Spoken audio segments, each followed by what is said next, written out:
Hermanos, quiero comenzar por el final. Quiero comenzar por la última parte de Romanos capítulo 11, donde el apóstol Pablo escribe una adoración al Señor sumamente conocida. Y dice Romanos capítulo 11, versículo 33 al 36, «Oh profundidad de las riquezas, de la sabiduría y de la ciencia de Dios, cuán insondables son sus juicios e inescrutables sus caminos, porque ¿quién entendió la mente de Dios?». Y repito esa porción del 34, «porque ¿quién entendió la mente del Señor? ¿O quién fue su consejero? ¿O quién le dio a él primero para que le fuese recompensado? Porque de él y por él y para él son todas las cosas, a él sea la gloria por los siglos. Amén». Esto es una porción sumamente conocida, pero lo que yo quiero decirles es que Pablo viene a lo largo de Romanos desarrollando ideas, conceptos, verdades inspiradas por el Señor, y en un momento dado él llega a la cúspide de lo que está conversando con sus lectores, y él levanta una adoración, una exaltación, una alabanza al Señor. También se dice doxología. Él exalta al Señor porque qué grandes obras hace el Señor. Qué hermosa es la obra del Señor. Así que antes de volver otra vez al final, quiero llevarles a lo que Pablo está desarrollando para llegar a esta cúspide, a esta exaltación, a esta adoración y alabanza al Señor. Y permítame hacerle un resumen de lo que yo quiero mostrarles en el día de hoy. Quiero mostrarles y quiero que ustedes disfruten al ver la soberanía de Dios en todas las cosas. También quiero mostrarles cómo tanto las obras buenas como las obras malas tienen como final, como obra final, como conclusión, que el nombre del Señor sea enaltecido. Quiero mostrarles inclusive aquí cómo hay actos pecaminosos, incluyendo el tropiezo de algunos judíos en el tiempo de Jesús, que al fin y al cabo ese tropiezo, ese rechazo de los judíos en cuanto al Evangelio tuvo que ver con el plan del Señor. Quiero mostrarles una interpretación, mostrarles una ilustración sobre lo que es la iglesia de Cristo, bajo la ilustración de un árbol de olivo, y cómo los judíos y los no judíos, nosotros, los gentiles, formamos parte de ese plan. Y al mostrarles cómo hay un plan perfecto, entendible en parte, hermosamente misterioso, nos regocijemos porque el mismo Dios que ha planeado todas estas cosas es el Dios que controla tu vida. Así que es importante que salgas de aquí diciendo: el Señor que gobierna, que sostiene todo, que lo controla absolutamente todo, también tiene control de cada paso mío, de cada desgracia que toca mi puerta, de cada bien, de cada dádiva que llega a nosotros. Así que Dios controla absolutamente todas las cosas y nada escapa de su mano, absolutamente nada escapa de las manos del Señor. Cada creyente tiene que vivir la verdad de que cada obra buena y cada acto perverso es hecho ante sus ojos. Puede que algunos, tratando de desvirtuar al Señor, mirando la decadencia actual, digan: ¿dónde está Dios ahora? ¿Dónde está tu Dios? ¿Por qué permite nuestra maldad? ¿O por qué permite la maldad? Pero que el mundo sepa y que tengan presente ellos, hermanos, y también nosotros, que llegará el día en el cual se doblará toda rodilla y confesará que Jesús es el Señor, y cada hombre dará cuenta de cada obra suya. En Eclesiastés, un libro del Antiguo Testamento, dice en el capítulo 12, versículos 13 y 14, porque el fin de todo discurso es este: teme al Señor y guarda sus mandamientos, porque esto es el todo del hombre, porque Dios traerá toda obra a juicio, juntamente con toda obra encubierta, sea esta buena o sea esta mala.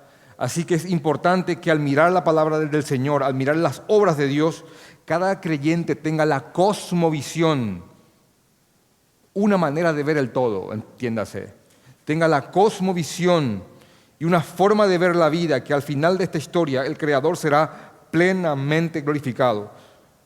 Y cuando usamos la palabra providencia, es a esto a lo que nos estamos refiriendo. Y repito, en términos sencillos, la palabra providencia significa que tanto las obras buenas como las obras malas, dentro de todo, tienen como desembocadura que el gran plan de Dios sea consumado. Así que cuando leemos Romanos capítulo 11, dentro de esta introducción, Romanos capítulo 11, iniciando de nuevo en el versículo 11, encontramos esto.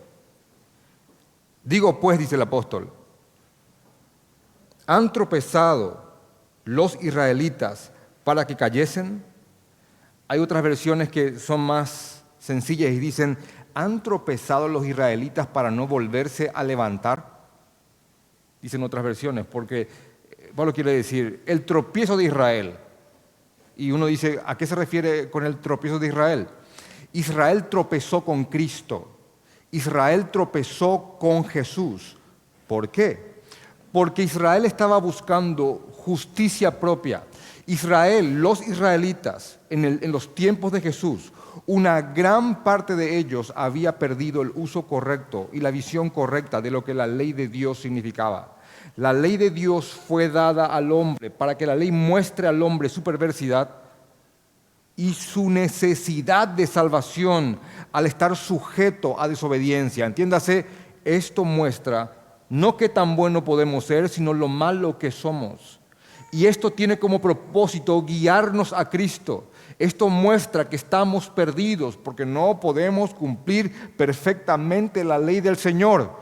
Y cuando la ley nos muestra esto, nos hace clamar para que nos salven. Y esto nos guía a Jesús. Israel,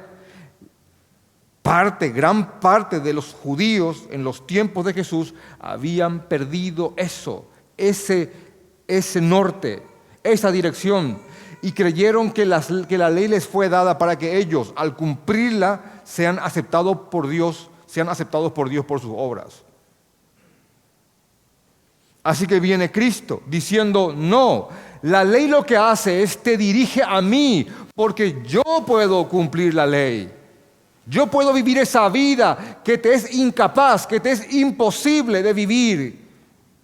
Yo les había puesto prédicas pasadas cuando un intérprete en Lucas viene ante Jesús y para probarle, voy a parafrasear el verso porque es importante que entiendan el tropiezo al cual se refiere Pablo.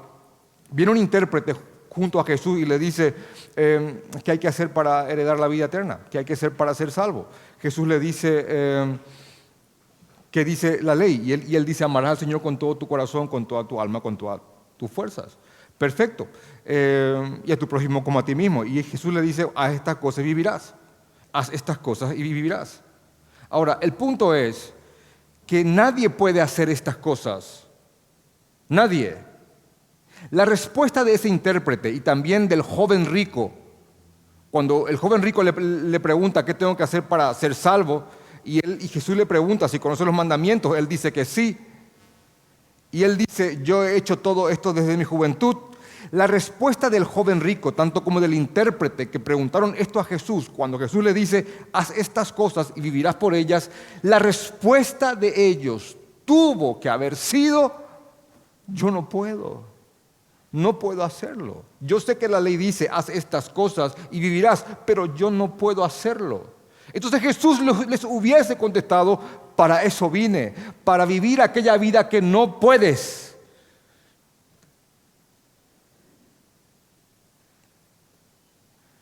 Cuando el judío tropieza en los tiempos de Cristo con Él, tropieza con la gracia, tropieza con el arrebato que Jesús vino a hacer en cuanto a la justicia propia del hombre. Jesús vino a predicar un evangelio para pobres de espíritu. Entiéndase, aquellos que al ver su bancarrota de méritos, su imposibilidad de agradar a Dios, se presentan ante el Señor y dicen, Señor, te suplico que me salves, yo no puedo.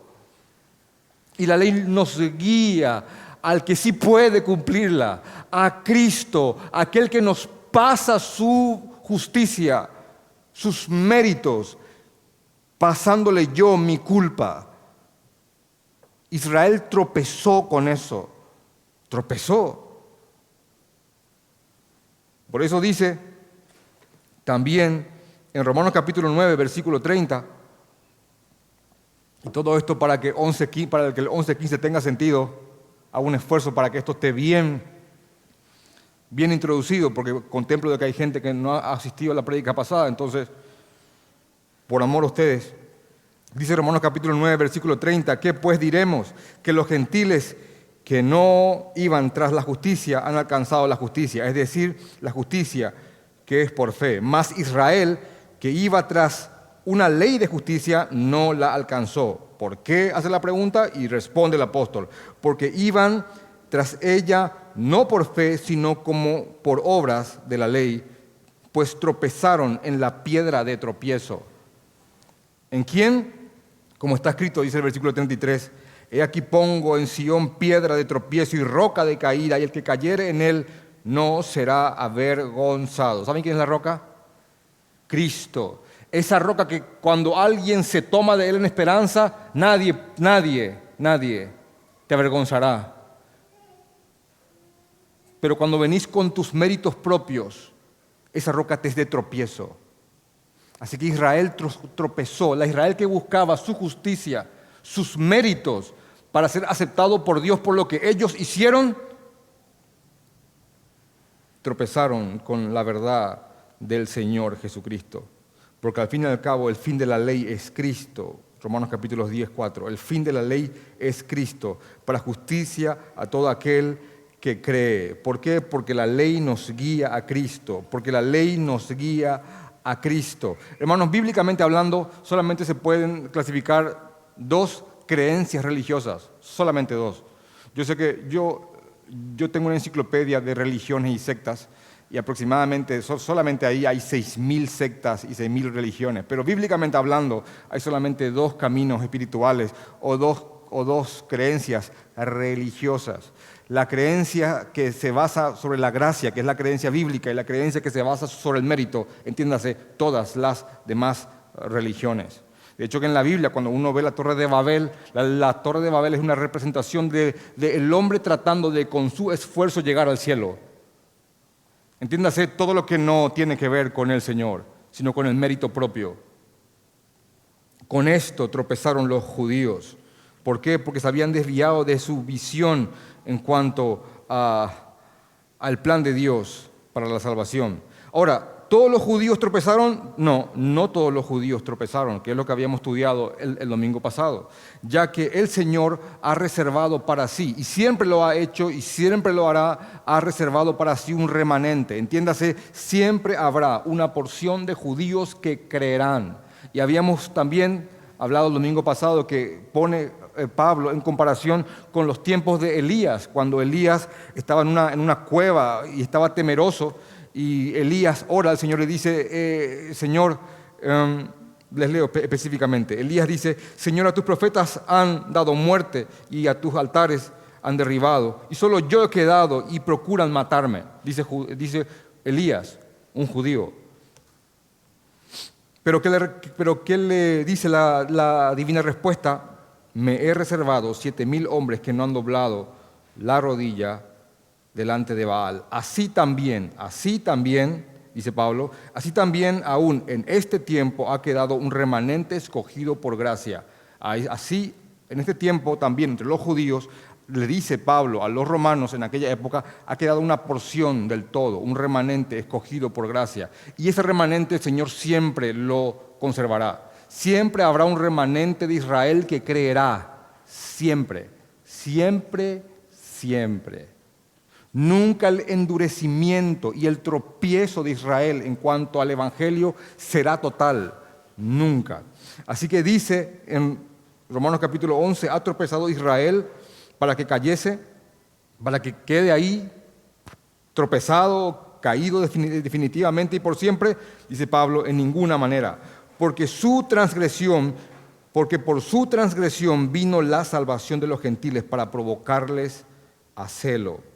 Y si su transgresión es la riqueza del mundo y su defección la riqueza de los gentiles, cuánto más su plena restauración restauración. Y aquí yo quiero mostrarles, dentro de la hermosa providencia de Dios, dentro del control y la soberanía de Dios, cómo inclusive obras malas, actos malos, pueden ser de alguna forma canalizados por el Señor para que sus planes se cumplan.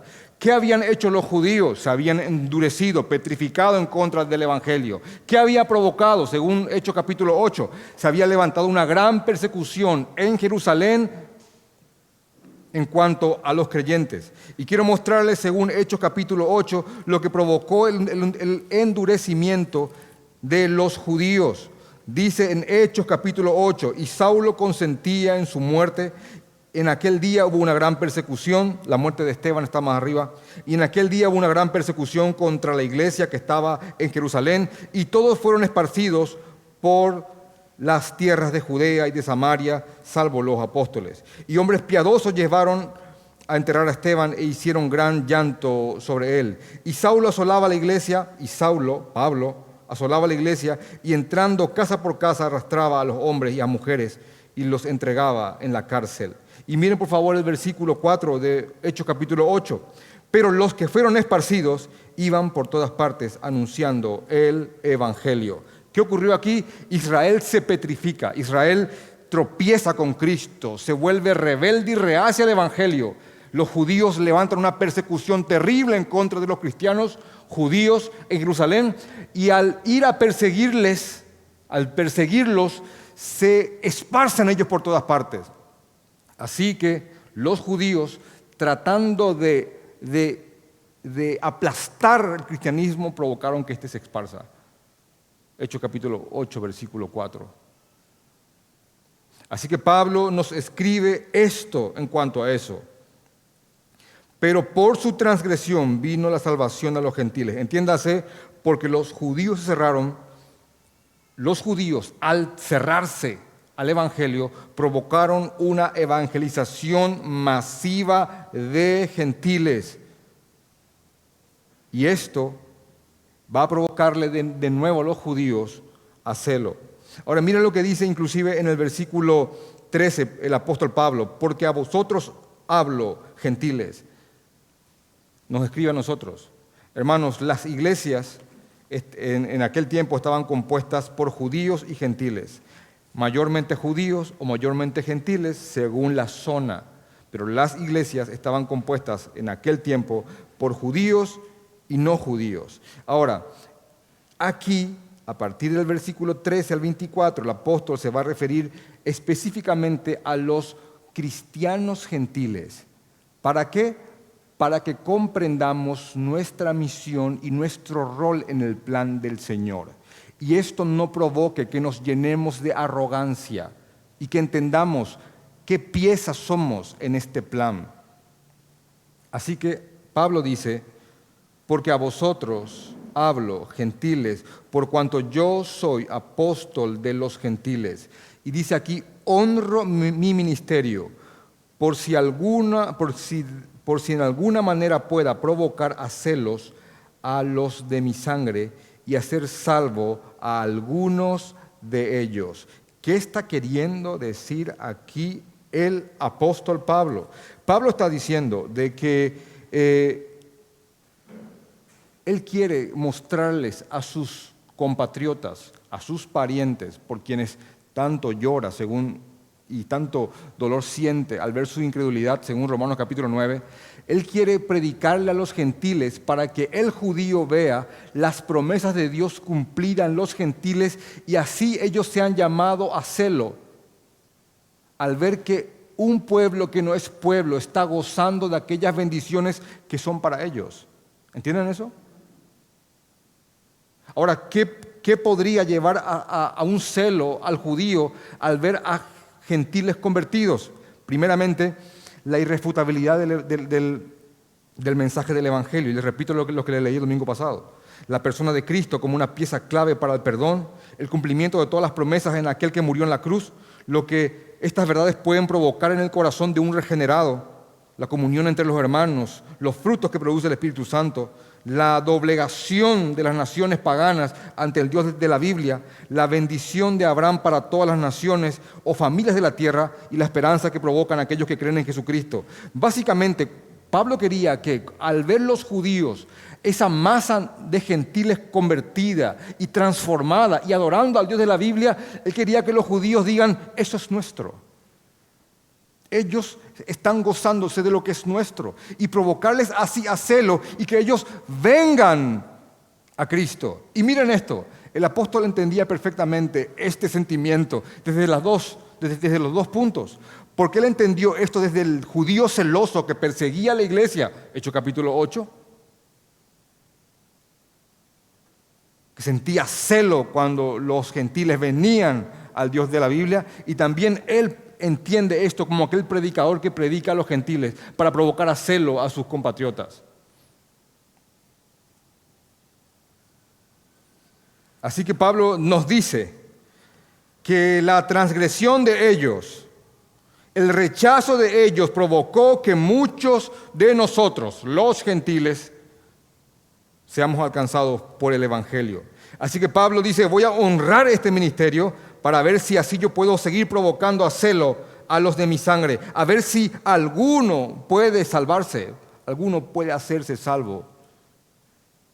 Y aquí entramos en el versículo 15, que tiene sentido solamente a la luz de lo que estamos hablando, y dice, porque si su exclusión, entiéndase, judíos que transgredieron los mandamientos del Señor al rechazar el Evangelio, porque si su exclusión es la reconciliación del mundo, ¿qué será su admisión sino vida entre los muertos? ¿Saben qué está diciendo aquí? Si al ellos rechazar a Cristo fueron excluidos de la promesa, ellos también pueden ser de nuevo admitidos si creen y así vivir de entre los muertos. De hecho, que está escribiendo esto un judío que fue excluido y luego admitido. Uno que no creyó y terminó rindiéndose. Uno que fue llevado a celo y vino rendido a los pies de Cristo. Está escribiendo esto un judío que creyó. Y el Evangelio es para todos. Romanos capítulo 1:16. El Evangelio es poder de Dios y es para el judío primeramente y también para el griego. El Evangelio es para todos. ¿Por qué? Porque todos estamos bajo pecado, absolutamente todos.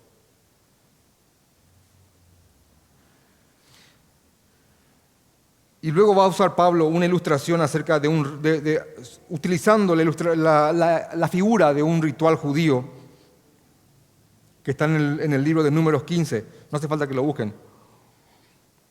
Números 15, 17 al 21, en donde se refiere a una ofrenda, que era una especie de torta, algunos dicen panecillo, una especie de torta que se preparaba con la masa elaborada, con las primicias del grano, con la primicia de las cosechas. Entonces, cuando el judío presentaba esa torta, ese panecillo, estaba ofrendando al Señor eso, él estaba consagrando toda la cosecha. Así que Pablo utiliza la figura de ese acto judío, de ese ritual judío, de Números capítulo 15, 17 al 21, para decir, si las primicias son santas, también lo es la masa restante, y si la raíz es santa, también lo son las ramas. Diciendo, bueno, hermanos, quiero mostrarles ahora qué son ustedes en el plan del Señor y qué son los judíos que no creyeron dentro del plan poderoso del soberano. Y lo que voy a mostrarte a continuación, es para mí personalmente la ilustración más hermosa, perfecta, sublime de lo que es la iglesia del Señor Jesucristo. Si solamente te vas de esta prédica con esto que te voy a mostrar ahora, yo creo que he hecho gran cosa. Lo que Pablo va a hacer a continuación, en Romanos capítulo 11, versículo 17 en adelante, es darte una ilustración de lo que es el pueblo de Dios. Y va a darte la visión correcta de tu parte en esto. Él va a traer la visión de un árbol. Y les ruego que presten mucha atención, porque algunos de ustedes han interpretado o les han enseñado o han leído esto de una manera muy errónea. Pablo dice aquí, pues si alguna de las ramas fueron desgajadas y tú siendo olivo silvestre has sido injertado en lugar de ellas y has sido hecho partícipe de la raíz y de la rica savia del olivo, no te jactes contra las ramas. Y si te jactas, sabe que no sustentas tú a la raíz, sino la raíz a ti. ¿Sabe qué está haciendo Pablo? Está trayendo la ilustración de un árbol. Y miren esto, porque lo voy a explicar como a niños. La ilustración de un árbol. ¿Árbol de qué? Un árbol de olivo. Y miren lo que él dice. Él está hablando acerca de los judíos. El tema es los judíos que negaron a Cristo. ¿Verdad que sí? Habla de los judíos que fueron excluidos por haber negado a Cristo. Esos judíos que pueden volver a ser admitidos si creen en Cristo. Ahora él dice, miren lo que dice acá. Pues si alguna de las ramas fueron desgajadas, pregunto, ¿dice que fue cortado el árbol? No, dice que alguna de las ramas fueron desgajadas. Y dice, y en su lugar, y tú, siendo olivo silvestre, has sido injertado en lugar de ellas, dice más abajo, no te jactes. ¿Quién es el olivo silvestre? El gentil, somos nosotros. Tú, olivo silvestre. Miren cómo él trae esta figura. Habían olivares, olivos en el monte. Fue alguien y cortó algunas ramas del olivo silvestre y vino a este olivo, dueño de que le pertenecía a alguien, y desgajó algunas ramas e injertó esos olivos en su lugar. Así somos nosotros en el pueblo del Señor. ¿Se dan cuenta que el endurecimiento de los judíos fue solamente en parte? Y cuando habla de los judíos que no creyeron, son solamente unos desgajados de todo el árbol, pero hubieron muchos judíos que creyeron, para empezar por los 12 apóstoles, y los millares y millares que creyeron en Jesucristo y se rindieron a Él. ¿Qué es un gentil? Es un injertado al pueblo de Dios. ¿Qué es el pueblo de Dios? Un gran árbol compuesto por ramas naturales y ramas injertadas. ¿Qué es Israel bíblicamente hablando? La Israel de Dios, el pueblo de Dios. No hay dos pueblos, hay un solo pueblo, hay un solo árbol. Los gentiles no sustituimos a Israel, nos integramos a ella a través de Jesucristo. No se cortó el árbol llamado Israel y se levantó el árbol llamado iglesia. Perdón por la redundancia, pero es importante que comprendan esto. Fuimos injertados al pueblo de Dios. Y al ser injertados fuimos partícipe de la rica savia de este árbol. Eso es lo que somos nosotros. Ahora, cuando una rama desgajada cree, cuando un judío que no creía cree, es vuelto a injertar de nuevo. Ahora, ¿saben lo que está diciendo Pablo aquí? Bueno, quiero que entiendan lo siguiente, ustedes gentiles, porque a ustedes les hablo, aquí así dice, a partir del versículo 13, porque a ustedes hablo gentiles. Ahora voy a hablar con ustedes. Ustedes son olivo silvestre y fueron injertados, porque solo unas ramas fueron cortadas, porque el endurecimiento de Israel fue solamente en parte. Entonces dice, no te jactes, versículo 18, no te jactes contra las ramas, y si te jactas, sabe que no sustentas tú a las ramas, sino la raíz a ti. ¿Qué te está diciendo aquí? No te vuelvas soberbio por donde estás ahora.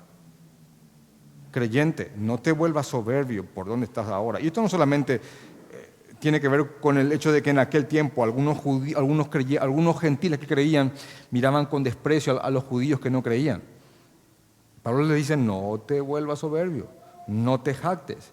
Si estás aquí es por pura gracia. Y probablemente si te estás jactando es porque en verdad no estás. ¿Entienden el punto?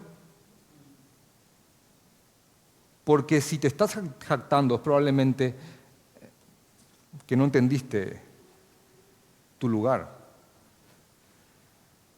Así que esto podríamos ampliarlo a un gran rango, no solamente en cuanto a gentiles que miraban con desdén y desprecio a judíos que no habían creído. Hermanos, cuidado con estar acá en la iglesia y mirar a los de afuera como los mundanos. Ahí están los mundanos.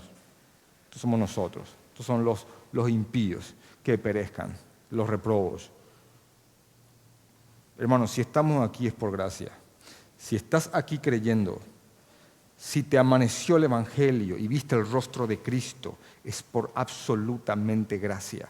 Fuiste injertado. ¿Vieron eso? Fuiste injertado. Y miren la advertencia inclusive que Pablo hace. Acá no va a decir de que alguien puede separarte del amor de Dios. Pablo ya acabó de decir eso anteriormente. En ninguna manera. Nada puede separarte del amor de Cristo. Nada puede separarte del amor de Dios. Lo que Pablo va a hacer es que, cuidado que probablemente esa jactancia sea un síntoma de que en verdad no sos creyente. Porque dice, porque le dirás, pues las ramas dirán o dirás, fueron desgajadas para que yo fuese injertado. Como que alguien podría decir, ellos fueron cortados para que yo fuese injertado. Bien, versículo 20, por su incredulidad fueron desgajados, pero tú por la fe estás en pie. No te ensoberbezcas, sino teme. ¿Vieron eso? No te vuelvas soberbio, sino teme. Teme, teme. Porque si Dios no perdonó a las ramas naturales, a ti tampoco te perdonará. Mira pues la bondad y la severidad de Dios. La severidad ciertamente con los que cayeron, pero la bondad para contigo, si permaneces en esa bondad, pues de otra manera tú también serás cortado. Entiéndase, cuidado con aquellos que están ensoberbecidos en cuanto a que son creyentes hoy día y parte de la iglesia. Probablemente sean desechados.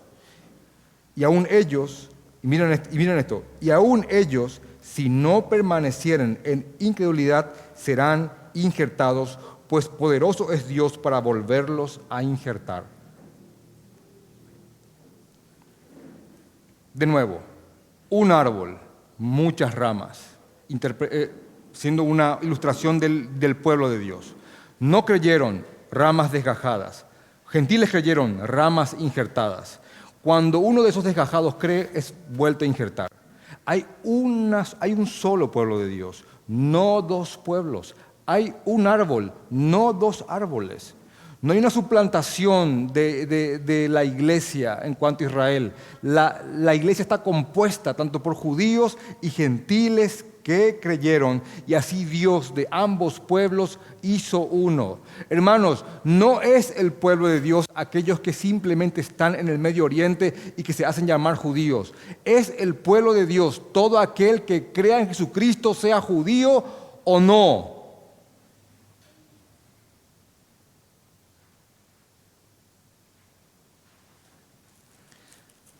Me veo forzado inclusive para reforzar la idea. En el libro de Efesios capítulo 2, por si a alguien le quedara duda, dice lo siguiente, Efesios capítulo 2, versículo 11, por tanto acordaos que en otro tiempo vosotros, está escribiendo a no judíos, vosotros, los gentiles, en cuanto a la carne, erais llamados incircuncisión por la llamada circuncisión hecha con mano de hombre. ¿Qué quiere decir eso?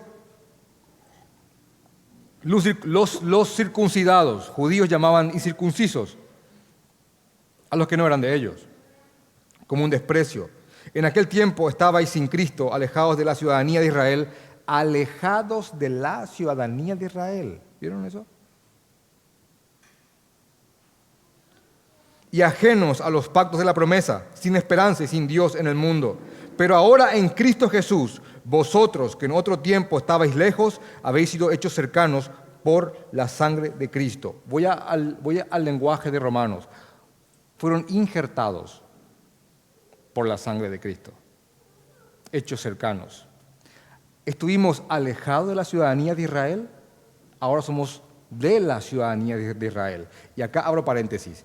Esto te da pie para que te ponga un kipá y sople un shofar y te haga al judío. No. Es para que entiendas tu parte, tu rol y qué pieza uno es en este gran plan y en este cuerpo. Pero ahora en Cristo vosotros, que en otro tiempo estabais lejos, habéis sido hechos cercanos por la sangre de Cristo, porque Él es nuestra paz, que de ambos pueblos hizo, ¿cuánto dice? ¿Cuántos pueblos hay? Uno. Un solo pueblo. El lenguaje de Romanos, un solo árbol. Que de ambos pueblos hizo uno, derribando la pared intermedia de separación, aboliendo en su carne la enemistad de la ley de los mandamientos expresados en ordenanza, para crear en sí mismo de los dos un solo y nuevo hombre, haciendo la paz, y mediante la cruz reconciliar con Dios a ambos en un solo cuerpo, matando en ellas las enemistades. ¿Ven eso, hermanos? ¿Ven lo que es la iglesia? En este nuevo pacto, un cuerpo compuesto tanto por judíos y gentiles, por ramas naturales e injertadas. Y no hay ningún problema cuando las ramas naturales que han negado al Señor crean, serán injertadas de nuevo, porque poderoso es Dios para volverlas a injertar.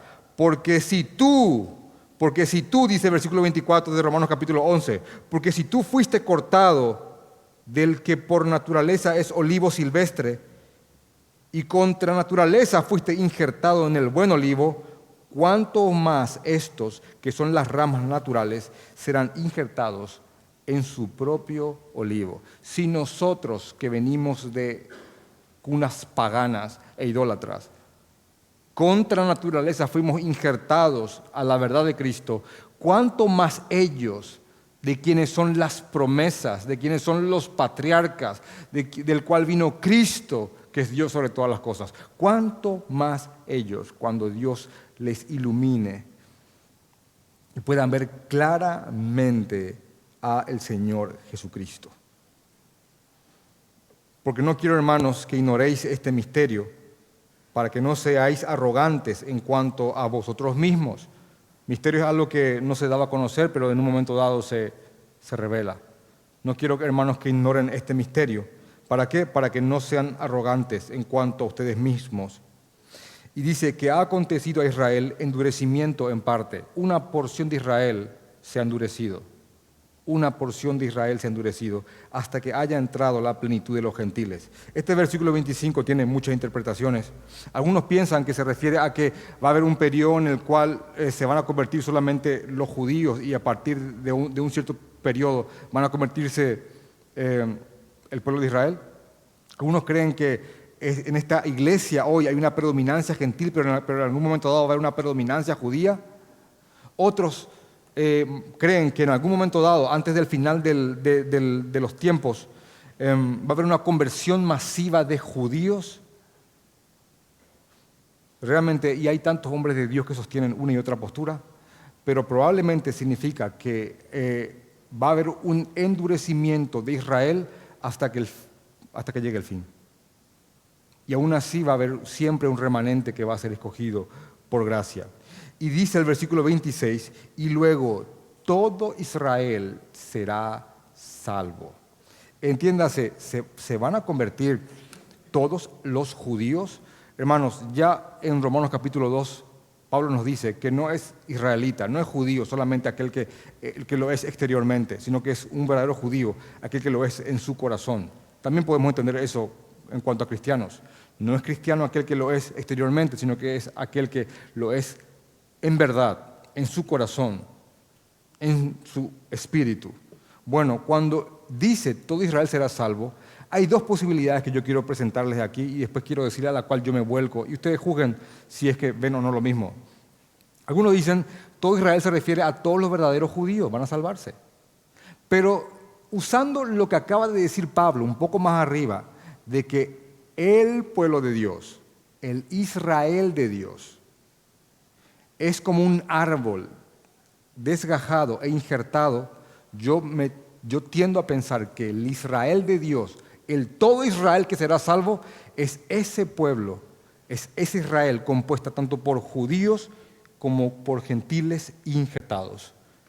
Va a llegar el día en el cual toda ese Israel será salva, absolutamente toda. Como está escrito, vendrá de Sión, no a Sión, vendrá de Sión el libertador que apartará de Jacob la impiedad. Y este será mi pacto con ellos cuando yo quite sus pecados. Así que en cuanto al Evangelio son enemigos por causa de vosotros, pero en cuanto a la elección son amados por causa de los padres. ¿Por qué?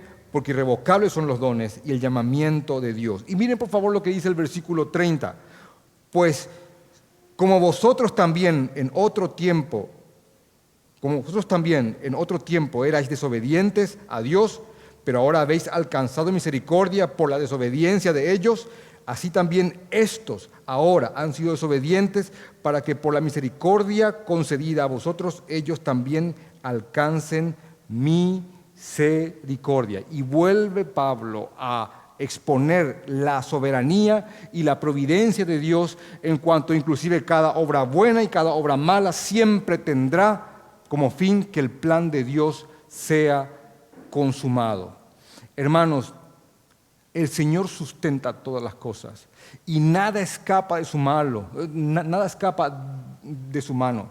Yo sé que alguien podría decir, bueno, pero si los judíos desobedecieron y transgredieron la ley, los mandamientos de Dios y rechazaron al Cristo, pero eso hizo que creamos nosotros. ¿Por qué culpan a los judíos si al fin y al cabo por su desobediencia fuimos alcanzados por el Evangelio? Eso es exactamente lo que también dice en Romanos capítulo 3, cuando dice, si mi mentira hace que Dios sea glorificado, ¿por qué Dios me culpa? Dice aquel de Romanos capítulo 3, versículos 5 y 8. Hermanos, aunque una obra sea mala y por medio de esa obra Dios sea glorificado, eso no quita la culpa de aquel que comete la mala obra. Voy a ponerte un ejemplo sencillo. Supongamos que entren un grupo de terroristas y tomen de rehenes a unos niños en un colegio. Y en un acto de heroísmo y sagacidad, el guardia de la escuela redujo y liberó a los niños. Se hace una gran fiesta en el pueblo, en la ciudad, y es condecorado el guardia y todo el pueblo hace una fiesta y se regocija porque el guardia hizo una obra buena y salvó a los niños. Ahora, ¿pueden decir los terroristas, bueno, ¿están todos felices ahora? Sí. ¿Están de fiesta? Sí. ¿Fue condecorado el guardia? Sí. ¿Por qué nos culpan si al fin y al cabo esto produjo mucha felicidad en ustedes? Aún así, ellos tienen que pagar por lo que hicieron. Cuando los hombres hacen obras malas y aún esas obras malas llevan a que la justicia de Dios sea exaltada y el nombre de Dios sea glorificado, aún así aquellos que cometieron esas obras malas deben de pagar. Siempre en el plan soberano de Dios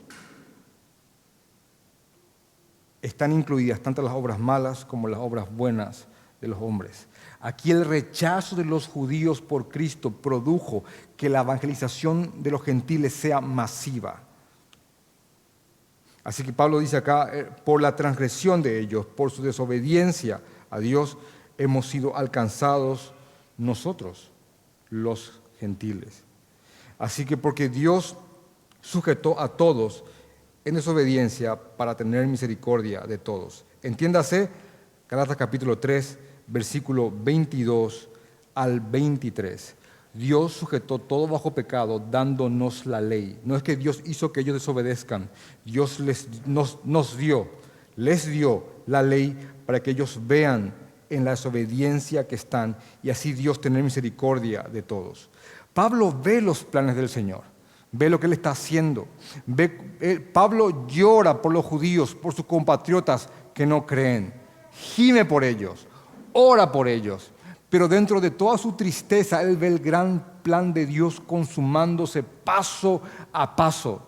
Él al ver todo esto, el Evangelio, al ver a Cristo, Él él ve la soberanía y la mano de Dios en cada obra del ser humano. Esto es lo que a él lo lleva a exclamar: oh profundidad de las riquezas, de la sabiduría, de la ciencia de Dios. Qué profundo es esto. Qué profundo es esto. Que aún inclusive el más perverso, haciendo sus obras malas, está siendo parte del plan del Señor, aunque tenga que ser castigado posteriormente por esto. Oh Señor, oh profundidad de las riquezas, de la sabiduría y de la ciencia de Dios, cuán insondables son sus juicios e inescrutables sus caminos. Pablo dice acá, hay cosas que no puedo comprender de lo profunda y sublime y grandiosas que son. Qué mente extraordinaria. Está adorando al Señor al ver su mano metida en absolutamente todo. Porque ¿quién entendió la mente del Señor? ¿Quién? ¿Quién pudo entender su mente? ¿O quién fue su consejero? ¿Quién le habrá asesorado para que haga esto? Dice, nadie, absolutamente nadie puede hacerlo. ¿O quién fue su consejero? ¿O quién le dio al primero para que les fuese recompensado? Porque de Él, y por Él, y para Él son todas las cosas. A Él sea la gloria por los siglos de los siglos. Amén, dice este hombre. Y exalta al Señor al ver tanta magnificencia en cuanto a su obra. Entonces, la intención que tengo con este mensaje es que vean la soberanía del Señor y lo exalten por lo que Él es y por lo que Él hace. Que vean que inclusive hasta el tropiezo de cierta parte del pueblo de Dios era parte de un plan que excluía a algunos para que otros sean injertados en su lugar, pero que aún así el Señor es fiel y poderoso para reinjertar a aquellos que fueron desgajados. Y somos parte de este plan. Y como gentiles, parte de nuestra labor es provocar a celo a aquellos que han rechazado a Jesucristo para que vengan rendidos a Él. Vamos a orar.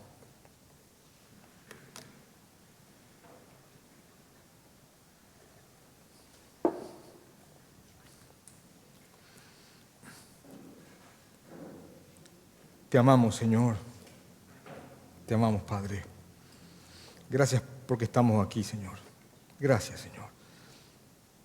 Gracias, Padre, porque tocaste nuestros corazones para que veamos la hermosura de Jesucristo. Gracias, Rey. Gracias, Señor. Te amamos. Gracias por habernos injertado en tu árbol. Gracias por hacernos partícipes de la raíz y de la rica savia, Señor. Gracias, Padre. Una vez más, gracias por hacernos parte de tu plan. Te amamos, Señor. Qué profunda es la riqueza de tu sabiduría y de tu ciencia, Dios Santo. Qué insondables son tus juicios y qué inescrutable es tu camino. Nadie, Señor, puede entender a profundidad tu mente, simplemente porque no tienen la capacidad. No la tenemos, Señor. Nadie fue tu consejero y nadie te dio absolutamente nada, Señor. Creemos que todo es tuyo y fue hecho para tu gloria, honra. Señor Santo, Rey de Reyes y Señor de Señores, solo a ti sea la gloria. Que tus planes se cumplan, Señor. Que tu nombre sea enaltecido hasta que llegue aquel día en el cual todo tu pueblo, toda la Israel, sea salva. En tu santo nombre. Amén, Señor.